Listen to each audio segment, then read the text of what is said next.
पेत्राचे पहिले पत्र अध्याय 2 वचन 11 मी वाचतो, लक्ष देऊन ऐका.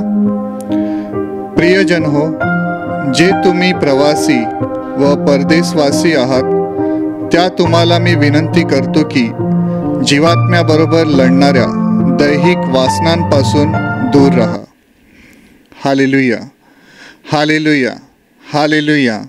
माझ्या प्रिय भावांनो आणि बहिणींनो, प्रभू येशूचा शिष्य पेत्र यांनी लिहिलेल्या पत्रामध्ये तो सांगत आहे येशूवर विश्वास ठेवणाऱ्या लोकांना की तुम्ही प्रवासी व परदेशवासी आहात.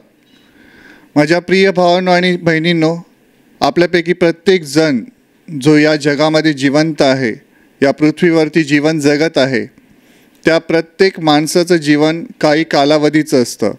म्हणजे काही काळानंतर तो प्रत्येक मनुष्य मरण पावणार आहे. माझ्या प्रिय भावांनो आणि बहिणींनो, पण पौल आपल्याला सांगत आहे की 2 शब्दांचा उल्लेख त्यांनी याच्यामध्ये केलेला आहे की एक म्हणजे प्रवासी आणि दुसरा शब्द आहे परदेशवासी. म्हणजे पौलाला सांगायचं आहे की आपण जरी येशूवर विश्वास ठेवलेला आहे आणि येशूवर विश्वास ठेवल्यानंतर आपल्याला देखील एक दिवस हे जग सोडून जायचं आहे, पण तो आपल्याला सांगतो की आपण जेव्हा या जगामध्ये जगत असताना आपण या जगामध्ये प्रवासी आहोत, आपण परदेशवासी आहोत. प्रवासी म्हणजे आपण समजा एखाद्या ठिकाणी बाहेर जातो तेव्हा आपण प्रवास करतो वाहनाच्याद्वारे, गाडीच्याद्वारे.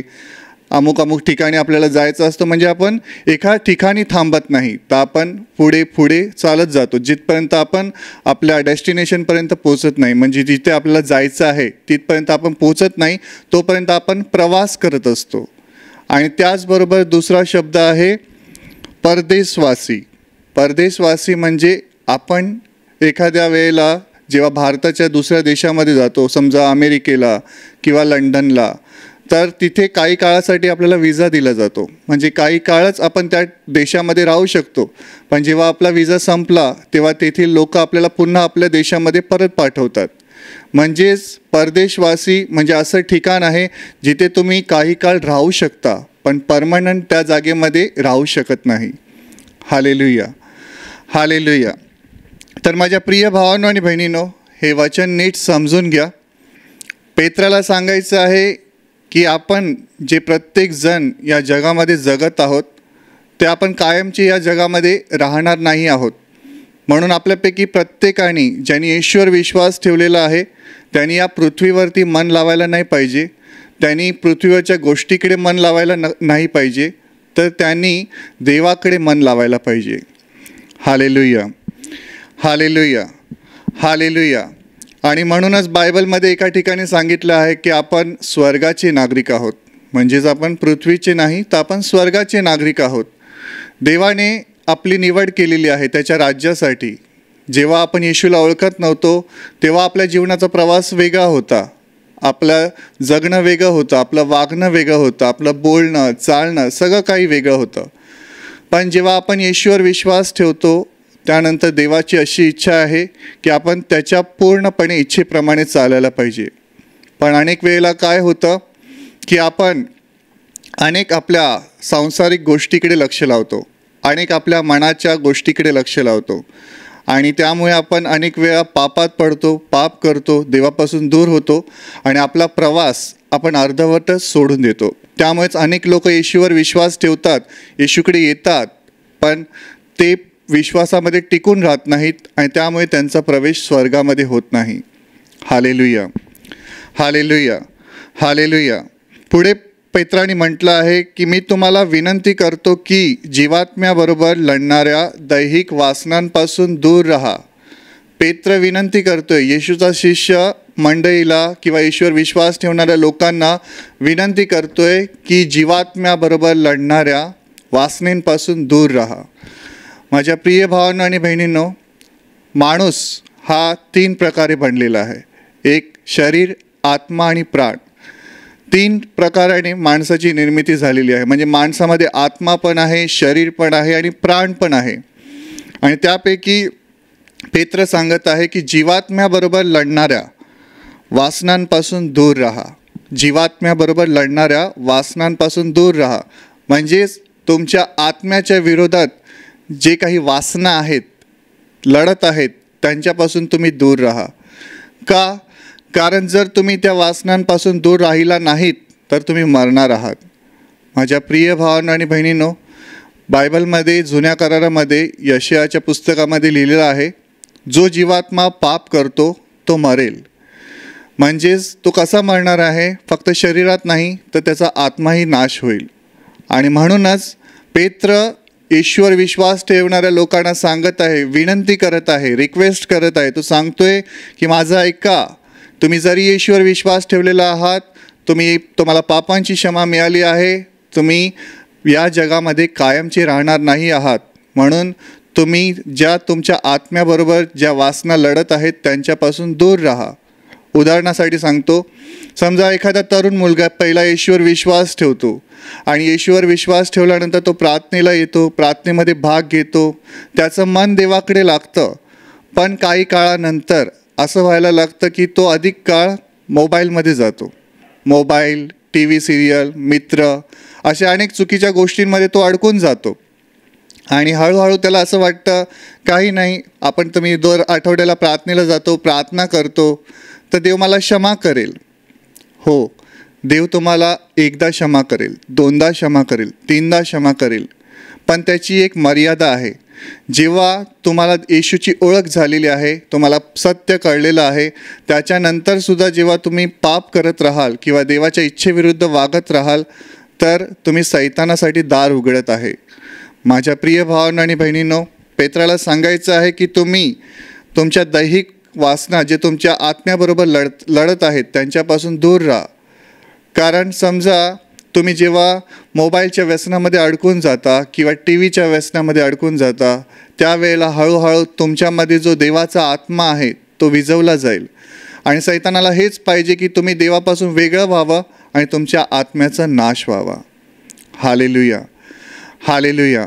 म्हणून बायबलमध्ये पण सांगितलेलं आहे की डोळ्याची वासना, शरीराची वासना आणि संसाराविषयीची फुशारकी यामुळे अनेक लोक देवाच्या राज्यामध्ये पोहोचू शकणार नाहीत. अनेक वेळेला काय होतं की आपण ईश्वर विश्वास ठेवल्यानंतर पण आपल्यामध्ये लोभ असतो. म्हणजे एखादा तुमचा शेजाऱ्याने समजा नवीन गाडी घेतली तर तुमच्या मनामध्ये पण लोभ येतो की आपल्याकडे पण गाडी असली पाहिजे. मग तुम्ही काय करता? अमुक लोकांकडनं कर्ज काढता, बँकेतून कर्ज काढता आणि दुसऱ्याला दाखवण्यासाठी तुम्ही देखील गाडी खरेदी करता. Hallelujah, hallelujah. तुमच्या या डोळ्याच्या वासनेमुळे आणि तुमच्या या कृत्यामुळे तुम्हाला आणि तुमच्या कुटुंबाला पुढे त्रास सहन करावा लागेल. का? कारण तुम्ही जे तुमची डोळ्याच्या वासनेविरुद्ध लढला नाहीत, जे तुमच्या आत्म्याविरुद्ध लढत असतात त्यांच्याशी तुम्ही लढला नाहीत. तुम्ही जर देवाच्या वचनाप्रमाणे लोभ धरला नाही तर तुम्ही पापामध्ये पडणार नाही. अनेक वेळेला असंच होतं, काही लोक लोभामध्ये पडतात, कर्ज घेतात, उसने घेतात, मग त्यांचं जीवन हलाखीचं होऊन जातं. म्हणजे त्यांना त्यांच्या खाण्यापिण्यासाठी देखील पैसे उरत नाहीत, त्यांच्या मुलांच्या शिक्षणासाठी पैसे उरत नाहीत, कारण ते आपल्या शरीराच्या वासनेप्रमाणे चालतात. Hallelujah, hallelujah, hallelujah. माझ्या प्रिय भावांनो आणि बहिणींनो, नीट समजून घ्या, कारण आपल्यापैकी कोणाला सुद्धा कायमचं या जगामध्ये राहायचं नाही. अनेक म्हातारे आई वडील देखील त्यांना संपत्तीची ओढ असते. म्हणजे मरायला आलेले आहेत तरीसुद्धा मुलाला सांगणार की आपली अमुक अमुक ठिकाणी एवढी जागा आहे, कोणाला द्यायची नाही. आपली अमुक अमुक ठिकाणी एवढी प्रॉपर्टी आहे, कोणाला द्यायचं नाही. मरणार आहेत काही दिवसांनी, पण तरीसुद्धा त्यांचं मन संपत्तीवर लागलेलं आहे. माझ्या प्रिय भावांनो आणि बहिणींनो, म्हणूनच पेत्र सांगत आहे की तुमच्यापैकी कोणाची अशी अवस्था होऊ नये, म्हणून तो विनंती करतोय की माझ्या प्रिय भावांनो आणि बहिणींनो, जीवात्म्याबरोबर लढणाऱ्या दैहिक वासनांपासून दूर राहा, दूर राहा सांगतो. कारण जर तुम्ही दूर राहिला नाहीत तर एक दिवस तुमच्या आत्म्याचा नाश होईल. सुरुवातीला तुम्हाला बरं वाटेल, पण तुम्ही जर दूर राहिला नाहीत तर तुमच्या आत्म्याचा नाश होईल. अनेक वेळेला देवाने दिलेला वेळेचा पण आपण नीट वापर करत नाही. आपण काय करतो? आपण आपल्या मनाप्रमाणे वागतो. इथे फिरायला जायचं आहे, तिथे फिरायला जायचं आहे, पिकनिकला जायचं आहे. मी सांगत नाही की तुम्ही बाहेर जाऊ नका. माझ्या प्रिय भावांनो आणि बहिणींनो, पण प्रत्येक गोष्टीला एक वेळ असते, एक काळ असतो. जसं हसण्यासाठी एक वेळ आहे, रडण्यासाठी एक वेळ आहे, असं बायबलमध्ये लिहिलेलं आहे. कशासाठी? कारण जर तुम्ही त्या वेळेचा वापर चांगला केला नाहीत तर तुम्हाला येणाऱ्या दिवसामध्ये त्याचं प्रतिफळ मिळेल. जर तुम्ही वापर चांगला केलात तर तुम्हाला चांगलं प्रतिफळ मिळेल, वाईट वापर केलात तर तुम्हाला वाईट प्रतिफळ मिळणार आहे. ज्याप्रमाणे एखादा माणूस जिममध्ये जातो, कशाला? शरीराची चांगली वाढ व्हावी म्हणून, शरीरामध्ये चांगली ताकद असावी म्हणून तो जिम करतो. पण तो दुसऱ्याला दाखवण्यासाठी जर व्यायाम करेल किंवा स्वतःचं सौंदर्य दुसऱ्याला दाखवण्यासाठी जर तो ते करत असेल तर त्याला काहीच फायदा होणार नाही. Hallelujah, hallelujah, hallelujah. आणि त्यामुळे तो पापात तर पडेलच, पण त्याच्यामुळे अनेक लोक देखील पापामध्ये पडू शकतात. आज तरुण मुलं मुली व्यभिचारामध्ये पडतात का? कारण ते स्वतःच्या शरीराकडे पाहतात, ते स्वतःला सुंदर दाखवण्याचा प्रयत्न करतात. तुम्ही सुंदर दिसावे अशी देवाची इच्छा आहे, पण ती बाहेरून नाही तर तुमच्या आतून तुम्ही देवाला सुंदर दिसलं पाहिजे. म्हणूनच वचनात लिहिलंय, जीवात्म्याबरोबर लढणारं, म्हणजे तुमच्या आत्म्याबरोबर जे तुमच्या शारीरिक वासना आहेत त्यांच्यापासून तुम्ही दूर राहा. अनेक लोक खाण्यापिण्याविषयी संयमी नसतात, म्हणजे जिथे कुठे गेले भरपूर पोट भरून खातात. पोट भरलेलं जरी असलं तरीसुद्धा मन तृप्त नाही झाला म्हणून खातात. म्हणजे एखाद्या वेळी कुठे बाहेर गेला त्यांना खाण्याचं फार हौस असते, खाण्याची खूप आवड असते, पण त्यामुळे देखील तुमच्या शरीरात, तुमच्या आत्म्यामध्ये सैतान कार्य करू शकतो. Hallelujah, hallelujah, hallelujah. माझ्या प्रिय भावांनो आणि बहिणींनो, अशी जगामध्ये अनेक गोष्टी आहेत जे तुमच्या आत्म्याविरुद्ध लढत असतात.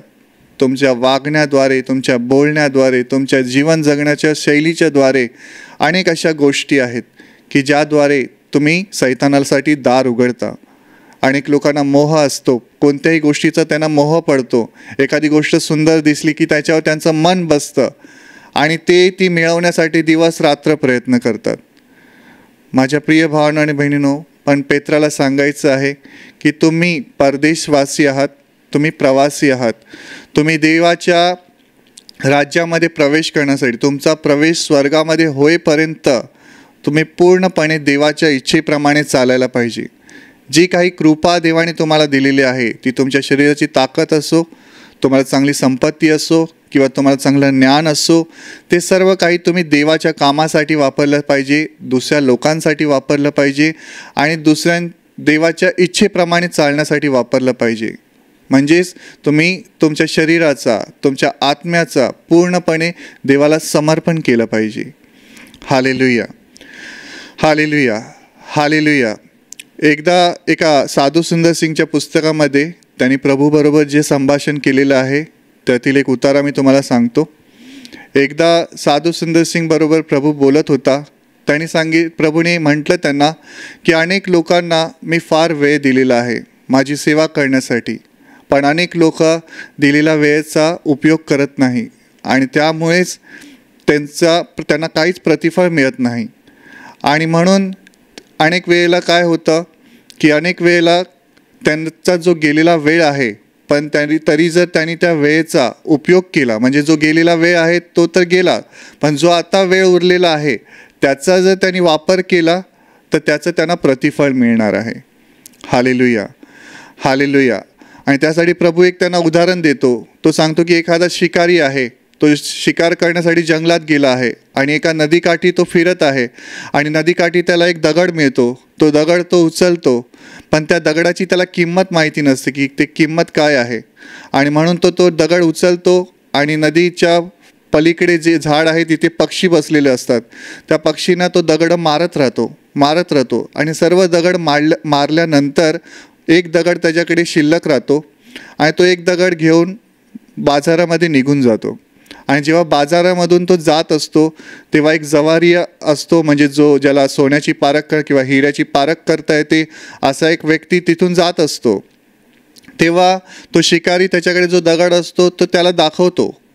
तर जेव्हा तो सोनार किंवा जो हिरे पारखणारा व्यक्ती आहे तो त्या दगडाला पाहून म्हणतो, अरे तू मूर्ख आहेस, कारण या दगडाची फार किंमत आहे आणि तेव्हा त्याला हजारो रुपये या दगडाचे तुला मिळू शकतात आणि हे जेव्हा त्या शिकाऱ्याला कळतं तेव्हा तो पश्चाताप करतो, तो रडतो, तो म्हणतो अरे मी कितीतरी दगडं नदीच्या काठी फेकून दिले पक्ष्यांना मारण्यासाठी. माझ्या प्रिय भावांनो आणि बहिणींनो, तुमच्यापैकी प्रत्येकाची अशी अवस्था होत असेल. तुम्ही देखील जगातल्या गोष्टी मिळवण्यासाठी, जगातल्या अनेक गोष्टी मिळवण्यासाठी तुम्ही अशा मृगजळाच्या मागे लागलेला आहात, जे पाणी म्हणून दिसतं पण अस्तित्वामध्ये नसतं. पण त्याप्रमाणे तुम्ही देखील जो वेळ आता तुमच्याकडे उरलेला आहे तो तुम्ही देवाच्या सेवेसाठी किंवा दुसऱ्या गरीब लोकांसाठी असं तुम्ही वापरला पाहिजे. Hallelujah, hallelujah, hallelujah. स्वतःच्या वासनेप्रमाणे नाही तर देवाच्या इच्छेप्रमाणे तुम्ही तुमच्या शरीराचा, तुमच्या मनाचा, तुमच्या आत्म्याचा देवासाठी, देवाच्या कार्यासाठी वापर केला पाहिजे. हालेलुया. कारण जर तुम्ही देवाने दिलेल्या प्रत्येक गोष्टीचा देवाच्या कामासाठी वापर कराल तर देव तुम्हाला आशीर्वादाने भरून काढेल आणि तुम्हाला सैतानापासून संरक्षण देईल. आणि एक दिवस तुमचा प्रवास जेव्हा इथे संपेल तेव्हा पुढच्या क्षणी तुम्ही देवाबरोबर अनंत काळ स्वर्गामध्ये राहणार आहात. Hallelujah, hallelujah, hallelujah. म्हणून माझ्या प्रिय भावांनो आणि बहिणींनो, जगातल्या कोणत्याही वासनेला तुम्ही बळी पडू नका. TV सिरियल असो, मोबाईल असो, खेळणं असो किंवा कुठेही येणं जाणं तुमचं असो, त्यामध्ये रमू नका. कारण बायबल सांगते वरील गोष्टीकडे लक्ष लावा. कारण वर लक्ष लावलात तर तुमचं मन खालती लागणार नाही. म्हणून त्यासाठी तुम्हाला तुमच्या शारीरिक वासनांना नष्ट करावं लागेल, त्यांच्याशी लढावं लागेल. Hallelujah, hallelujah, hallelujah. माझ्या प्रिय भावांनो आणि बहिणींनो, या वचनाप्रमाणे आपण कायमचे या जगामध्ये राहणार नाही आहोत, तर आपण प्रवासी आहोत. आपला प्रवास सुरू आहे. ईश्वर विश्वास ठेवल्यानंतर देखील आपला प्रवास सुरू आहे. कधीपर्यंत? जोपर्यंत आपण स्वर्गामध्ये पोचत नाही. म्हणून पेत्र तुम्हाला आपल्या विश्वास ठेवणाऱ्यांना विनंती करतोय की तुम्ही जीवात्म्याबरोबर लढणाऱ्या वासनांपासून दूर राहा. कारण जुन्या करारात जसं लिहिलेलं आहे की जो जीवात्मा पाप करतो तो मरेल. कारण तुम्ही जर तुमच्या वासनाप्रमाणे चाललात तर तुमच्या आत्म्याचा नाश होईल. पण तुम्ही देवाच्या इच्छेप्रमाणे तुम्ही जर चाललात तर तुमचा प्रवेश स्वर्गात होणार आहे. Hallelujah, hallelujah, hallelujah, hallelujah, hallelujah, hallelujah. माझ्या प्रिय भावांनो आणि बहिणींनो, आता मी तुमच्यासाठी प्रार्थना करणार आहे. तुम्हाला एखादा आजार असेल तर त्या आजारी भागावर हात ठेवा, किंवा हात ठेवणं शक्य होत नसेल तर तुमचा हात छातीवर ठेवा. पूर्ण विश्वासाने छातीवर हात ठेवा. या क्षणाला प्रभू तुम्हाला स्पर्श करेल आणि तुम्हाला बरं करेल. हे प्रेमळ प्रभू, जितके भाऊ बहीण हे प्रवचन ऐकत आहेत त्या प्रत्येकाला या क्षणाला तू स्पर्श कर आणि त्यांच्या जीवनात देखील जे वासना आहेत त्यापासून जे ते बाहेर निघू शकत नाहीत स्वतःहून, त्या प्रत्येकावर तुझी दया कर. त्यांना त्यांच्या शारीरिक वासनेवरतून बाहेर येण्यासाठी तू त्यांना सहाय्य कर. या क्षणाला तू त्यांना स्पर्श कर. या क्षणाला प्रभूचं महान सामर्थ्य तुमच्या उतरो. प्रभू येशूचा स्पर्श तुम्हाला हो. तुमच्या शरीरातील सर्व आजार प्रभू येशूच्या नावाने या क्षणाला नष्ट होत. तुमच्या जीवनातील प्रत्येक दुःख, संकट आणि आजार प्रभू येशूच्या नावाने या क्षणाला नष्ट होत आणि तुमच्यावर आणि तुमच्या कुटुंबावर प्रभू येशूचे महान आशीर्वाद येत. आमीन.